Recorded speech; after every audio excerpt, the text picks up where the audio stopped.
হিসেবে ডেবরার প্রার্থী ঘোষণার পর ডেবরা এলেন, ডেবরার পুলিশকে গুলিতে প্রচার করছেন, মানুষ কিভাবে সাড়া পাচ্ছে? সেটা তো মানুষ বলবে। এবং আমি তো যেভাবে স্বতঃস্ফূর্ত উৎসাহ আবেগ মানুষের মধ্যে দেখতে পাচ্ছি, এবং আমার দৃঢ় ধারণা আগামী দিনে ডেবরা একটা ইতিহাস তৈরি হবে তৃণমূল কংগ্রেসের পক্ষে। সেটা 4ই মে বোঝা যাবে ফলাফল ঘোষণার দিন। কারণ দেখুন, মানুষ এখানে দেখে নিয়েছে বিগত 15টা বছর মমতা বন্দ্যোপাধ্যায় মানুষের পাশে ছিলেন, মানুষের জন্য কাজ করেছেন, সর্বসাধারণের জন্য উনি উজাড় করে দিয়েছেন। আরও কিছু কাজ হয়তো বাকি আছে, যেগুলো আগামী দিনে মমতা বন্দ্যোপাধ্যায়ের হাত ধরে আমরা ডেবরার উন্নয়নের জন্য সবাই মিলে কাজ করব। এবং তাতে মানুষের বিপুল সাড়া, মানুষের বিপুল উৎসাহ রয়েছে, এবং সেই উৎসাহটা ভোটে পরিণত হবে।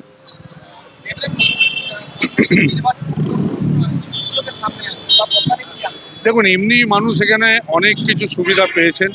কন্যাশ্রী, যুবশ্রী থেকে শুরু করে বাংলার বাড়ি থেকে রাস্তাঘাট সবই আছে।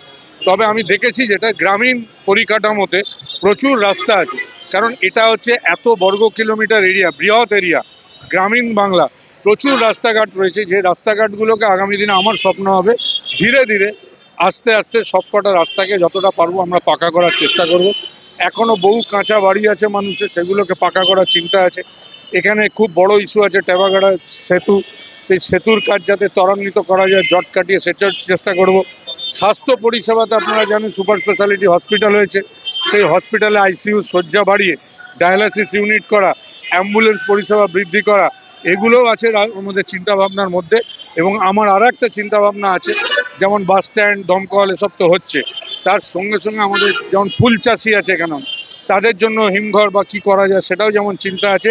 তেমনি মেদিনীপুরের মানুষ, ডেবরার মানুষ খেলা ভালোবাসে, একটা ভবিষ্যতে খেলা স্টেডিয়াম করারও পরিকল্পনা আছে। তৃণমূল কংগ্রেসের প্রচারক হিসেবে আজকে মানুষবাবু এলেন, আরো কি কোনো চমক আছে? দেখুন, আমাদের কাছে সব থেকে বড় চমক মমতা ব্যানার্জি, তার উপরে কোনো চমক আছে বলে মনে করি না। যারা মমতা বন্দ্যোপাধ্যায় এসেছেন, আজকে মানুষরা এসেছেন আগামী দিনে আমাদের এই নেতা নেত্রীদের হয়তো সাপোর্ট করার জন্য, মানুষের কাছে পৌঁছানোর জন্য, বক্তব্য রাখার জন্য হয়তো আরও কেউ আসবেন, সেগুলো আমরা সময় মতো জানিয়ে দেবো।